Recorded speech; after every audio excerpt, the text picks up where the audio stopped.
네, 화요일 대담한 기자들의 뉴스 대담 시작하겠습니다. 우리 터줏대감이죠. 내일신문 시경캡 지금 경찰만 4년째 출입. 네, 저주받은 시경캡입니다. 저주받은 우리 기자 김영선 기자 나오셨고요. 오늘은 또 대담에서 새로운 두 분 모셨어요. 먼저 시사인의 고재열 기자 어서 오세요. 네, 안녕하십니까. 네. 저쪽이 대감이시니까 저는 지나가는 과객으로. 지나가는 행인으로. 네. 그리고 저희 대담에 주로 기자들만 나왔었는데 기자가 아닌 분이 처음인 것 같아요. 신장식 변호사님 모셨습니다. 어서 오세요. 일일 명예기자 신장식 변호사. 오늘 명예기자로 네 활약 부탁드리고요. 네. 조금 전에 소개해드린 세 분 궁금하시죠? 지금 보이는 라디오로 생중계되고 있습니다. 보이는 라디오 그리고 유튜브로 들어오시면 되는데요. MBC 라디오 미니를 이용하시거나 유튜브에 들어가셔서 세계는 그리고 우리는 이렇게 검색하시면 저희들과 함께 하실 수 있습니다. 어제 조국 장관 사퇴 김영선 기자는 어떻게 보셨어요? 터줏대감이니까 먼저 네. 물어보시는 건가요? 그렇죠.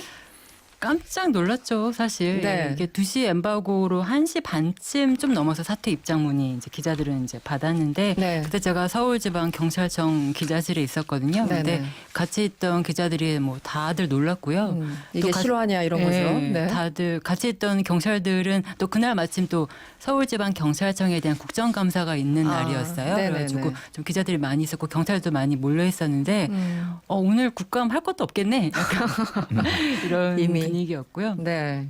아무튼 소식을 듣고 좀 멍해지긴 했는데 뭐 제 개인적 생각으로는 뭐 쫓기듯이 어쨌든 직을 내려놓은 게 아니라 어쨌든 스스로 내려놓은 모양새를 취했다는 점에서 타이밍은 잘 잡으신 거 아닌가라는 생각이 들고 뭐 박수 칠 때 떠나는 게 가장 좋겠지만 그럴 수 없다면 어쨌든 네네. 모두들 깜짝 놀랄 때 떠나는 것도 하나의 방법이 되지 않을까라는 생각을 해봤습니다. 네. 신장식 변호사는 어떠셨어요? 드디어 국회 시간이 왔다. 드디어 국회. 네. 이제 그 행정명령이나 대통령령으로 할 수 있는 거는 타임테이블을 다 지금 그렇죠. 했거든요. 10월 네. 말까지는 11월 달까지는 그럼 이제 남은 거는 결과적으로는 지금 패스트트랙에 올라가 있는 네네. 사법개혁안.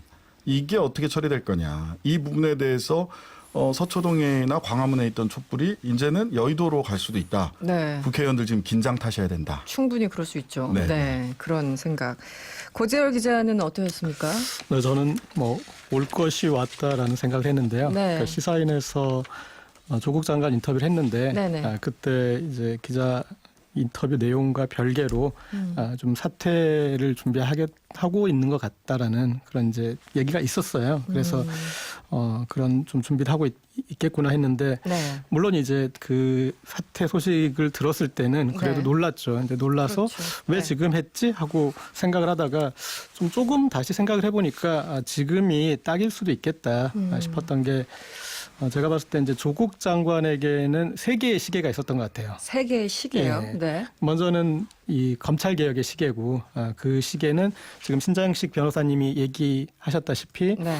일단은 1차, 2차 그런 검찰 개혁안을 통해서 그다음에 로드맵도 나오고 시점도 나오고 그리고 법률이 아닌 시행령으로 해결할 수 있는 부분에 대해서는 그래도 어느 정도 짚었다라는 네네. 그 시계는 이제 어느 정도 좀 다 됐고 그리고 네. 이제 관건이 됐던 게 두 번째 시계 이제 가족 시계인데 네. 가족의 이제 수사 거기다 또 정경심 씨의 그 뇌종양 그 진단이나 네. 이제 그런 부분들이 좀 가만히 되지 않았을까 그래서 재판이 이제 18일 날부터 시작되면 구속영장도 청구될 것이고 또 그리고 이와 관련해서 오늘이었지만 이제 국정조사 또 나와야 됐고 네. 또 여러 가지 어떤 그런 부담이 되는 시계가 또 가고 있었고 그리고 이제 마지막 시계가 어떻게 보면 결정적일 수도 있겠는데 이제 정치적 시계. 네. 그동안 이게 좀 여러 번 어떻게 보면은 좀 널뛰긴 했던 것 같아요. 여론이 일방적으로 조국 장관에게 불리하게만 작용한 것이 아니라 네네. 본인이 기자간담회를 하거나 네. 본인이 청문회를 하거나 몇 번의 어떤 좀 반등은 있어서 어느 정도 방어가 됐는데 네. 이번에 어떻게 보면은 일종의 좀 데드 크로스라고 해야 될까요? 그러니까 네. 그 여당 지지율이 야당 지지율에 거의 이제 뒤처질 위험에 네네. 처했을 때 이때는 이제 나가서 그래서 이제 더 버티다가는 이제 감당하지 못할 그리고 그것이 이제 대통령의 레임덕까지 연결될 수 있었다라는 이제 그런 계산으로 이렇게 밀려나기보다는 먼저 나오는 그런 모양새를 취했던 것 같습니다. 네, 어제 일부 그 여론조사 결과 이제 지지율이지만 이제 중도층이 많이 빠졌다. 그래서 민주당에서는 위기의식을 가졌을 것이다. 이런 평가가 있었는데 지금 말씀하신 뭐 가족 문제, 검찰 개혁 문제 그리고 지금 이 지지율 문제, 정치적인 분야 어떤 게 가장 큰 역할을 했을까요? 김영선 기자 보시기엔 어때요? 어느 것 하나가 뭐 트리거가 됐다는 생각은 안 그러긴 들고요. 힘들기도 하죠. 네. 다 아마 종합적으로 고려할 수밖에 없는 정말 진짜 복합적인 국면의 중심으로 서 계셨던 거니까 네. 어쨌든 그 항상 윤석열 총장한테 선수를 당하셨잖아요. 예. 그렇죠. 개혁안도 그렇고. 이번에야말로 뭐 먼저 선수를 치신 것 아닌가 타이밍상으로는. 예. 오늘 1일 명예 기자 네네. 신장식 변호사님 조국 장관이 사퇴하면서 사실은 좀 검찰개혁 동력이 떨어지는 건 아닌가 이렇게 불안해하시는 분들이 있어요. 어떻게 보십니까? 근데 이제 사태 타이밍이 네. 오히려 저는 이제 몇 개의 시계가 돌아갔을 텐데 이제 검찰 개혁의 시계를 계속해서 돌릴 수 있는 타이밍을 네. 조국 장관도 판단을 하셨을 것 같고 그런 측면에서 보자면 오히려 지금 조국 장관이 사퇴함으로 인해서 굉장히 이 장렬한 이미지를 네. 국민들에게 강한 남기게 인상을. 됐고요. 강한 네. 인상을 불쏘시개 네. 누구나 다 국민들이 불쏘시개 역할을 할 거예요. 불쏘시개에서 이게 이제 활활 타오를 수 있느냐, 우리 네. 국민들이 마른 장작이 돼서 검찰 개혁에 불길을 활활 태울 수 있겠느냐라고 했을 때 불쏘시개 역할은 적절히 했다. 그래서 오히려 검찰개혁의 동력이 저는 글쎄요 국회의 시간이고 네. 이 국회가 어떻게 하느냐에 따라서 검찰개혁의 동력은 훨씬 더 강하게 네. 즉 광화문이나 서초동이 아니라 여의도로 이 검찰개혁의 촛불이 옮겨갈 수 있고 장작불이 될 수도 있다. 그 타이밍을 저는 조국 장관이 굉장히 적절히 지금의 그 조건에서는 네네네. 굉장히 적절히 오히려 네. 선택한 게 아닌가 이런 생각이 들고요. 아까 우리 고재열 기자 정경심 교수님. 정경심 교수에 네네. 대해서 영장 청구가 될 거다 이렇게 말씀을 하셨는데 저는 지난주까지는 영장 청구할 것 같았었는데 이번 네. 주 들어와서는 영장 청구 못할 거다 이런 생각이 들어요. 그 자체도 힘들 것이다. 예. 왜냐하면 그 전문가들 사이에서 소위 말하는 그 업계에 계신 분들 사이에서도 네네. 의견이 굉장히 천차만별이더라고요. 그러니까 변호사님 사모펀드가 보시기에는. 사모펀드가 핵심이었는데 사모펀드에서 네. 네네. 사모펀드에서 뭐 뚜렷한 게 나온 게 없어요 아직까지. 음. 그러니까 그리고 스모킹 건이라고 했던 PC 네. 2대, 뭐 3대, 나중에 아들 PC 그러다가 거기에서 뭐가 아무것도 그림이 안 맞춰지니까 이제는 노트북 얘기까지 네. 나오거든요.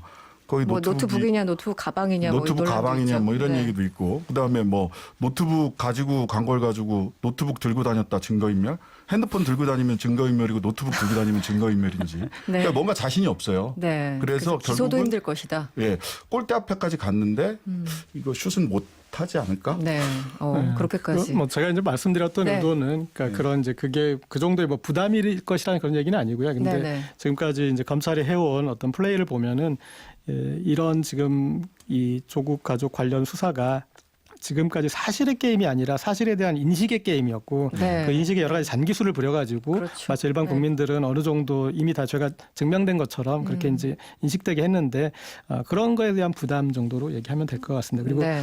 어쨌든 이제 조국 장관 스스로 불쏘시개라고 얘기를 했잖아요. 네네. 그러니까 불쏘시개 역할은 장작에 불을 붙이는 거고 그 다음에 이제 장작이 알아서 하는 건데 네. 저는 이제 장작에 불을 붙였다고 생각이 들어요. 네네. 그러니까 이 촛불 집회가 그 정도 규모로 열린 게 장작에 불이 붙은 거죠. 왜냐하면 정치개혁안하고 다르게 사법개혁안은 일반 국민들의 이슈가 되긴 정말 힘든 이슈거든요. 네네. 그런데 그 국민들이 조국 수호와 검찰 개혁을 외쳤는데 지금 이제 조국 수호는 찬반이 나뉘는 말이지만 네네. 검찰 개혁을 그렇게 나뉠 수 있는 말은 아니거든요. 그렇죠. 비록 지금 네네. 황교안 대표가 검찰 개혁을 반대한다라고 얘기는 하고 있지만 이거에 대해서는 네. 어떻게 뭐 그런 국론 분열이 있을 이슈가 아니기 때문에 이제 본인이 사라지면서 분열적인 이슈는 사라지고 모두의 숙제 이제 검찰 개혁만 남긴 거기 때문에 저는 장작의 불은 충분히 붙였다고. 어떻게 보면 조국 장관이 정리를 하고 내려가신 게 됐는데 조금 전에 신 변호사님 말씀하신 그 부분이요. 이렇게까지 70여 곳 압수수색하고 네네. 뭐 엄청난 그 수사의 속도와 양이 있었잖아요. 그런데 기소를 못하거나 이렇게 되면 구속영장 청구 못되고 하면은 검찰 입장에서 완전히 망신 아닙니까? 어떻습니까? 근데 그 두 가지 부담이 있을 것 같아요. 첫 네. 번째는 증거가 분명하게 지금까지 나온 게 없어요. 스모킹 건이라고 이야기됐던 것들이 계속해서 스모킹 건이 아니니까 그 다음 걸 찾고 그 다음 걸 찾고 찾아왔기 때문에 네. 증거가 불충분한 부분들이 하나가 있을 거고요. 그리고 만약 고민하겠죠. 영장을 쳤다가 기각되면. 기각될 경우에는 정말 큰 부담을 안게 되거든요. 그렇죠. 그리고 두 번째는 지금 정경심 교수의 상태라든지 조국 장관이 지금 물러난 상태에서 네. 불구속 기소는 저는 뭐 할 수밖에 없다. 불구속 기소는 하는데 네네. 이걸 영장을 칠 거냐 말 거냐에 대해서는 오히려 검찰이 영장을 청구하는 것이 오히려 훨씬 더 큰 부담을 갖게 될 수밖에 없다. 네. 예. 알겠습니다. 그 검찰 오늘 이제 국무회의 통과한 내용들이 있는데요. 이 특수부를 세 곳만 남기고 나머지 폐지하겠다. 그리고 특수부의 이름을 반부패 수사부로 바꾸겠다. 이런 얘기인데 기본적으로 이것도 미흡하다라고 생각하시는 분들 있는데 김영선 기자 어떻습니까? 솔직히 저는 왜 아예 그러니까 특수부란 이름은 어쨌든 폐지가 된 것인데 일단 아무튼, 이름 바꾸기로 예. 했으니까요. 근데 어째 네. 전체 다 폐지하는 데까지는 왜 안 갔을까라는 데에 대해서는 좀 의구심을 갖고 있고요. 네. 사실 아까 고재열 기자께서 말씀하신 것처럼 지금 이런 화두가 되게 어려운 화두가 지금 전 국민적인 관심사가 된 사항에서 네네. 예, 좀 더 많이 갈 수도 있지 않았을까라는 좀 아쉬움을 가지고 있고 특히 사실 특수수사는 중앙지검에서 다 하는 거 아니냐. 거의 다 예, 한다. 거기만 뭐, 남기면 네. 뭐 다 할 수 있는 건데 이렇게 어떤 검찰 관련 전문가들이 다 이야기를 하고 있는 상황에서 네. 좀 더 왜 안 갔을까? 이거에 대한 제가 좀 의문을 가지고 있습니다. 알겠습니다. 저희 잠시 광고 듣고 돌아오겠습니다. MBC 라디오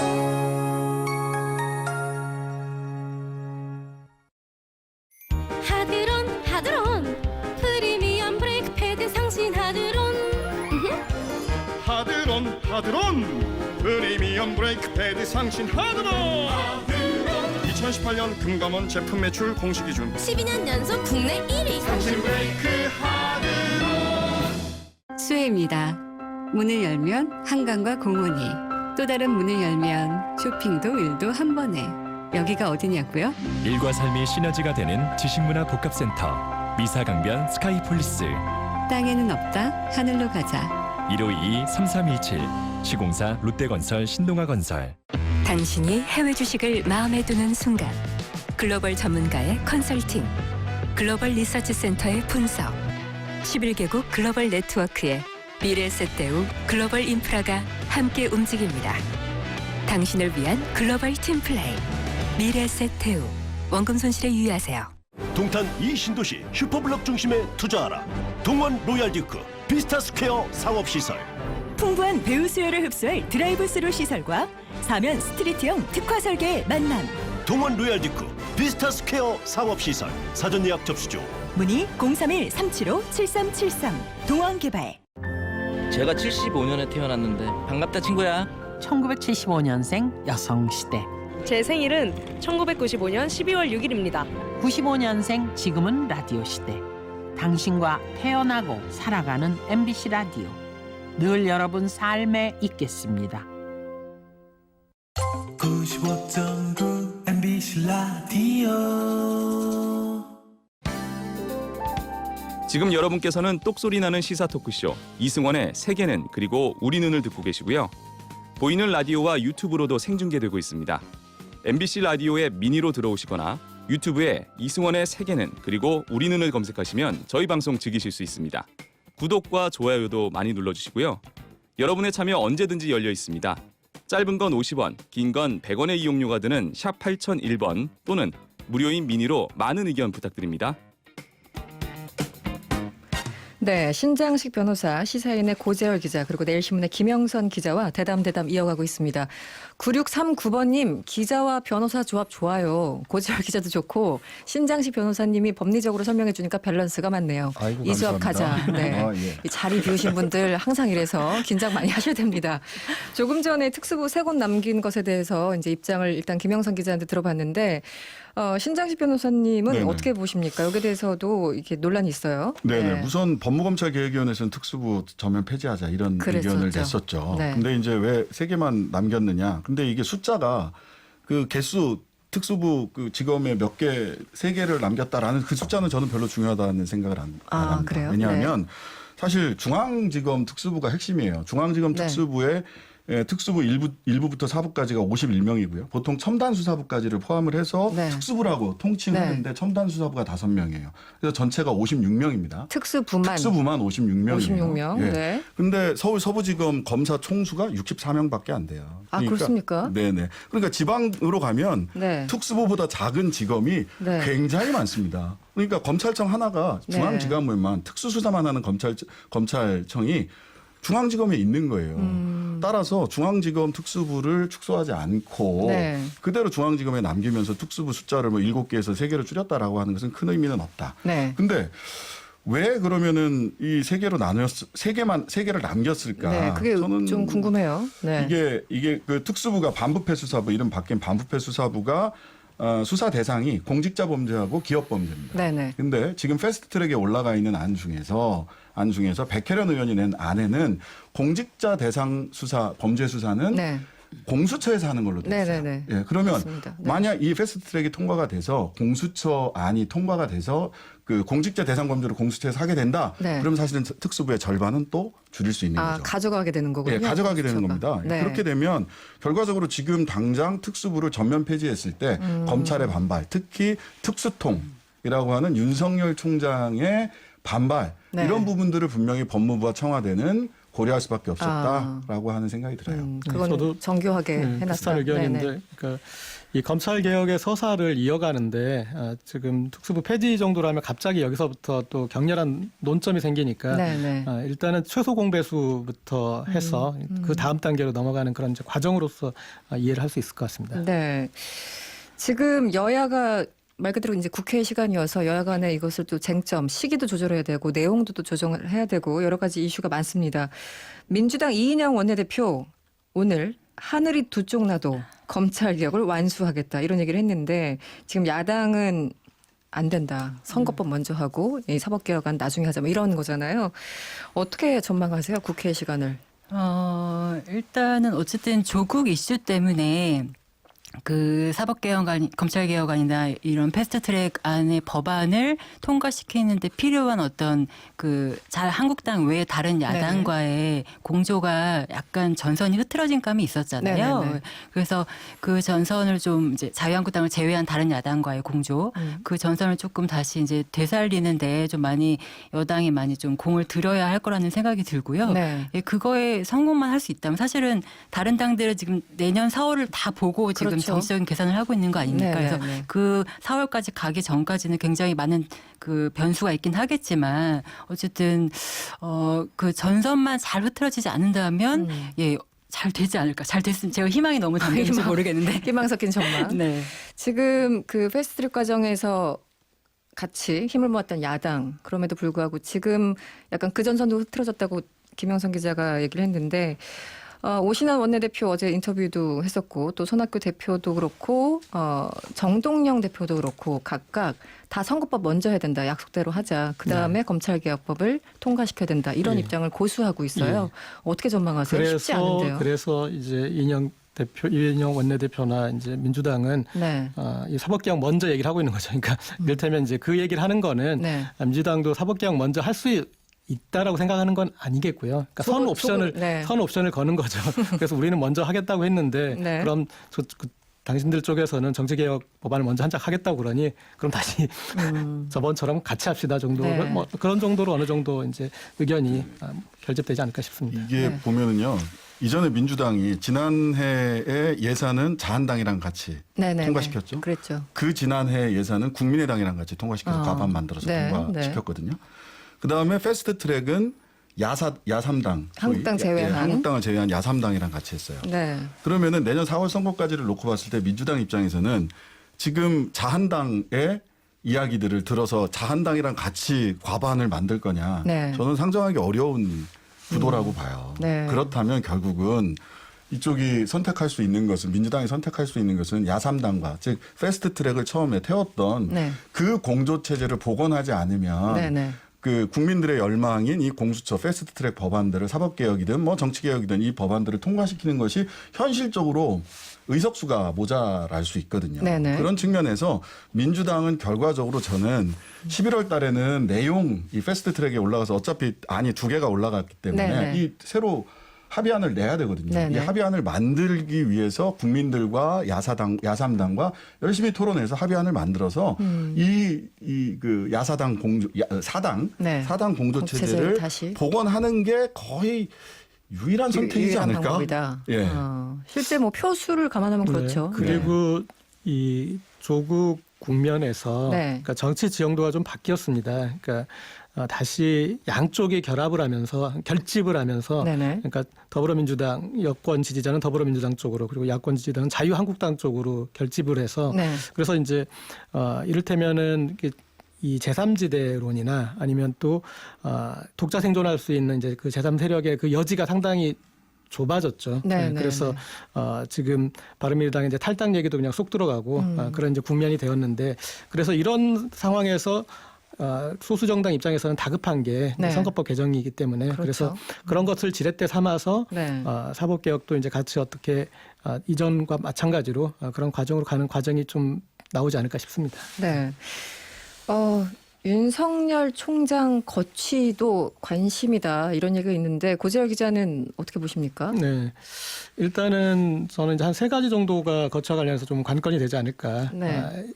어쨌든 지금 이 이제 기소 시점에 되면 이제 공소장 내용을 봐서 수사가 도대체 그 논란이 되었던 수사가 어느 정도 결과가 나왔는지 볼 수 있잖아요. 그래서 그렇죠. 그 성적표죠. 내용, 그 네. 내용을 보고 아니 이 정도밖에 안 되는데 그렇게 검사 20명을 수사관 50명을 70번 압수수색을 해서 그런 난리를 치렀던 거야. 그렇다면 이거는 검찰권 남용이지. 그런 이제 책임론이 또 네네. 불거질 수 있고 그다음에 또 네. 지금 이제 관건이 되는 게 패스트트랙 부분인데 네. 패스트트랙 수사에 대해서 또 검찰이 이제 좀 이전에 조국 가족 수사처럼 그런 식으로 적극적으로 임하지 않을 때 네. 또 이에 대한 문제 제기가 있을 수 있고 네. 그리고 이제 지금 이제 검찰 개혁에 대해서 여론이 뜨거우니까 검찰도 동참하는 것처럼 했다가 네. 이전처럼 다시 강론으로 들어가서 이유를 붙이고 또 뭐 그 여러 가지 구실로 네. 그것을 좀 피하려고 했을 때 네. 이제 여러 가지 그런 것들이 이제 문제가 되면 네. 제 생각에는 그때의 윤석열 총장에 대한 거취가 좀 더 또 적극적으로 문제제기가 되지 않을까 싶습니다. 경찰 쪽에서는 뭐 나온 얘기 없습니까, 김영석 기자? 경찰 윤석열 쪽에서는 총장 관련 수근수근. 네. 뭐 많은 경찰들의 의견이라고 보기는 힘들 수도 있지만 아무튼 네. 제가 이제 얘기를 나눠본 경찰들과 이야기를 하면서 제가 결론을 내린 것은 어쨌든 시간은 윤 총장 편이 아니다. 예. 아니다. 예. 말씀하신 고재열 기자도 말씀하셨지만 어쨌든 수사 결과를 곧 내놔야 하고요. 네. 어떤 수사 결과를 내놓더라도 국민들이 이걸 설득될 수가 없을 거예요. 아마 그만큼 검찰이 불신을 받고 있기 때문에. 네. 또 사모펀드 관련해서도 어떤 검찰이 기존에 이렇게 막 언론에 뿌렸던 그런 프레임들이 많이 깨지고 있기 때문에 네. 수사 전망도 굉장히 회의적이고요. 현재로서는. 그래서 시간이 갈수록 수사 결과를 빨리 내놓으라는 압박. 그리고 그 중간에 어떤 이슈든 윤 총장의 책임론이 계속 커질 여지 계속 네. 있어서 가면 갈수록 윤 총장의 어떤 그런 처지가 좀 어려워지지 않을까라고 전망하고 있습니다. 네.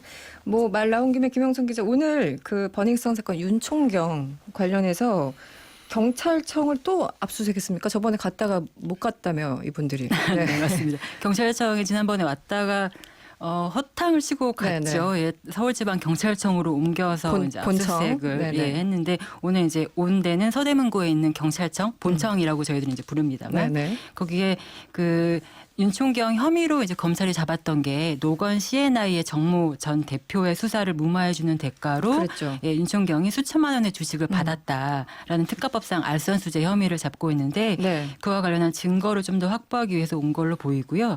현재는 지금 그 수사국 쪽에 들어가서 그 경찰이 사용하는 프로그램 중에 킥스라는 프로그램이 있습니다. 예, 형사사법 정보 시스템이라는 프로그램인데 이제 어떤 사건이 어떻게 진행되고 어떻게 마무리되고 이런 내용들이 다 기록되고 이제 공유하는 시스템이라고 보면 될 텐데 네. 여기서 이제 윤종경이 정 대표 수사 무마와 관련해서 어떤 일을 했는지를 확인할 걸로 보이고 네. 지금 수사경찰서에도 지금 가 있다고 하는데 역시 거기도 그 정 대표 관련한 수사가 진행됐던 곳이기 때문에 네. 그 당시 수사 기록을 확보할 걸로 보입니다. 네.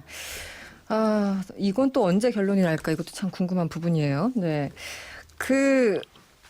윤석열 검찰총장 관련해서 한겨레 20일에서 이제 보도를 접대를 받았다 이런 의혹에 대해서 보도를 했는데요. SBS 8시 뉴스에는 그 검찰 내부 분위기를 이렇게 전달을 했다고 하죠. 이 윤총경 사건과 김학의 관련 의혹이 터지는 시점이 공교롭게 겹친 날이 많다. 그래서 검찰 내부에서는 윤총경 사건을 물타기 하기 위해서 김학의 사건을 터뜨리는 게 아니냐 이렇게 의심한다. 이렇게 얘기를 하고 있는데 변호사님 이런 분위기는 어떻게 보십니까? 이런 보도. 뭐 양쪽 분위기는 그런저런 음모와 뭐 이런저런 얘기가 나올 수 있는데 국민들 입장에서는 잘한다.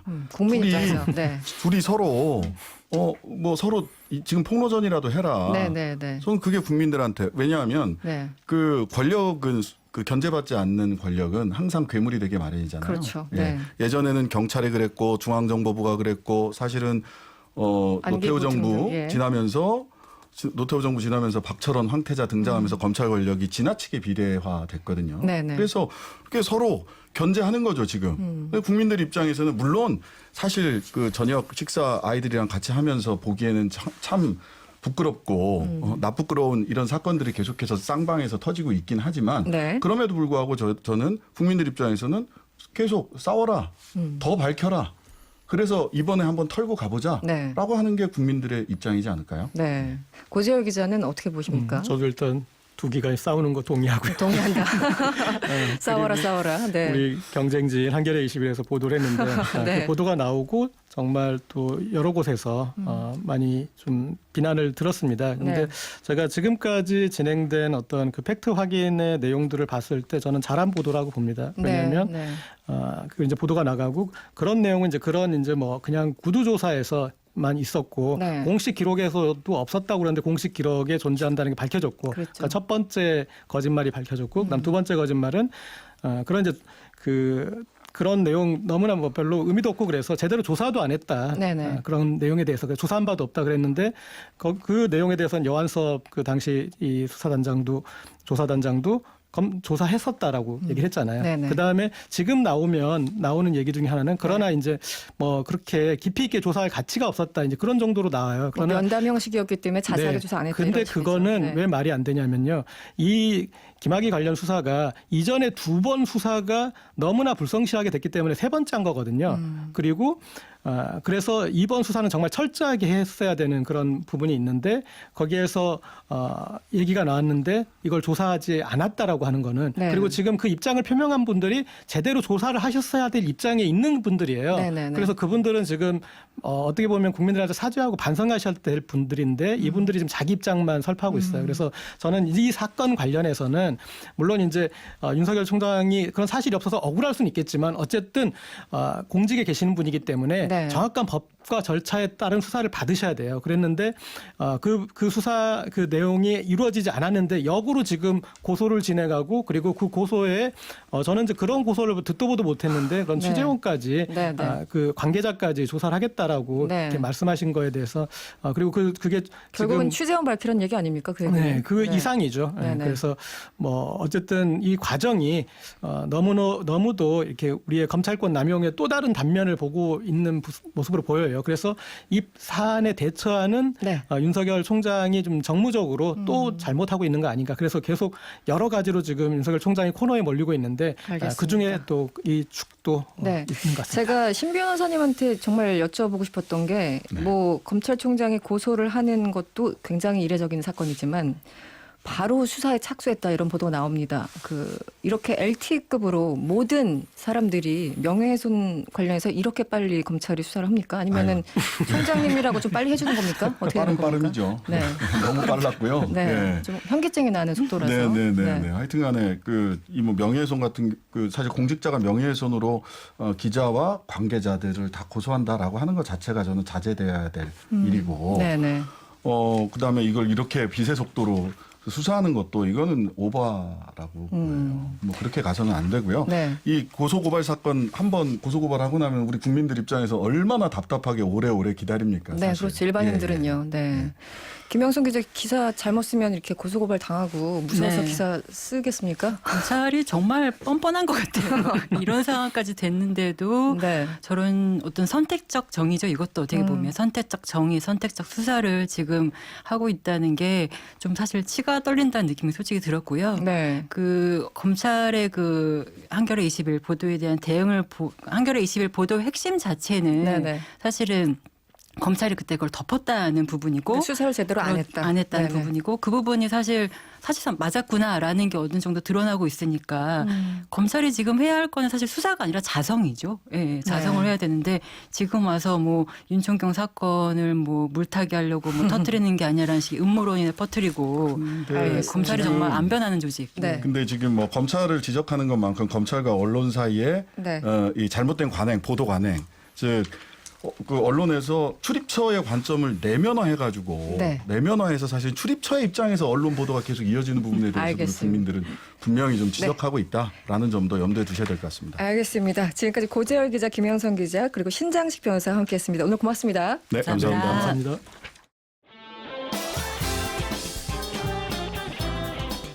여러분의 퇴근길을 꽉 채워드립니다. 평일 저녁 6시 5분 이승원의 세계는 그리고 우리는